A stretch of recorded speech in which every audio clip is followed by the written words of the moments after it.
Physical Science 2.3, Newton's Laws Part 2. Today we're going to focus on learning the second and third laws. So, Newton's second law of motion says an object will accelerate in the direction force is applied, and force equals mass times acceleration. As we discussed last class, that means that whenever you put something into motion, everything has mass. You apply a force to it, it's going to accelerate in that direction. When the mass is in kilograms and acceleration is in meters per second, the unit of force is newtons. 1 newton is equal to the force required to accelerate 1 kilogram of mass at 1 meter per second. So how much force is needed to accelerate a 1,400 kilogram car 2 meters per second? The equation you need is F equals ma.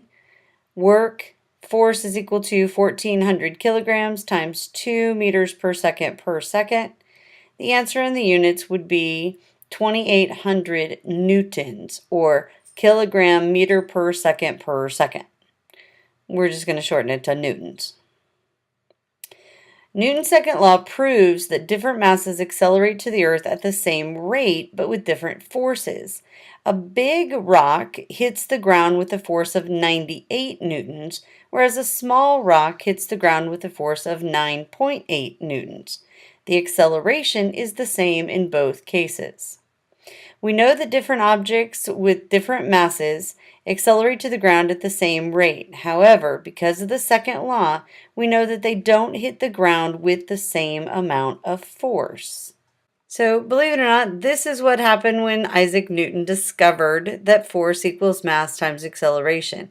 He actually found a really big force calculation that we're not going to worry about, but notice that the apple did fall from the tree.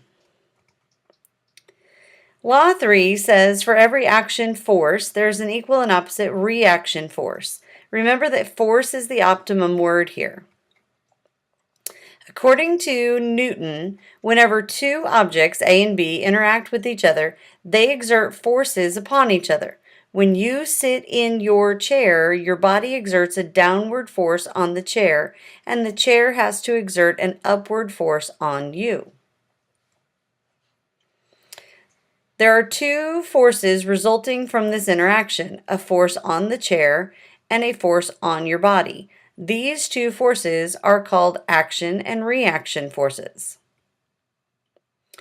Flying gracefully through the air, birds depend on Newton's third law of motion. As the bird pushes down on the air with their wings, the air pushes their wings up and gives them lift. Consider the flying motion of birds. A bird flies by using its wings. The wings of a bird push the air down. In turn, the air reacts by pushing the bird up. The size of the force on the air equals the size of the force on the bird. The direction of the force on the air, which is down, is opposite the direction of the force on the bird, up. Action-reaction force pairs make it possible for birds to fly. Also makes a lot of other things possible. The baseball forces the bat to the left, an action, and the bat forces the ball to the right. That's a reaction. Consider the motion of a car and on the way to the school. A car is equipped with wheels that spin forward. As the wheels spin forward, they grip the road and push the road backwards, causing you to go forward. The reaction of a rocket is an application of Newton's third law as well. Various fuels are burned in the engine, producing hot gases. The hot gases push against the inside of the tube of the rocket and escape out the bottom of the tube.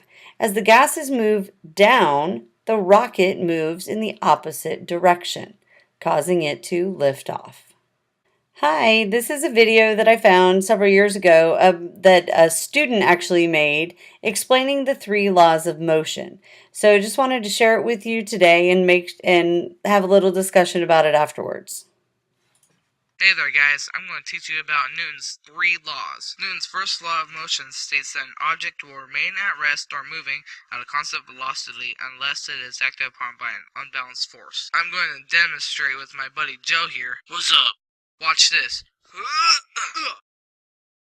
Let's watch that again in slow-mo. I'll explain to you how Newton's first law comes into play. My buddy Joe is at rest, and when my fist hits him, it sends him hurtling backwards. When Joe is in motion, the wall is the unbalanced force that stops him. Newton's second law states that acceleration depends on the net force acting on the object and on the object's mass. My other buddy Phil is going to help me explain Newton's second law. Hey!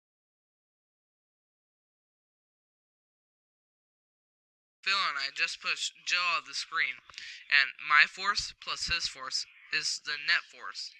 That's what we use to push him out. Newton's third law of motion states that if one object exerts a force on another object, then the second object exerts a force of equal strength in the opposite direction of the first object.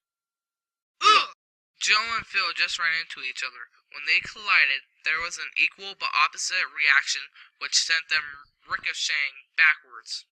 Well, that's Newton's 3 laws. See ya.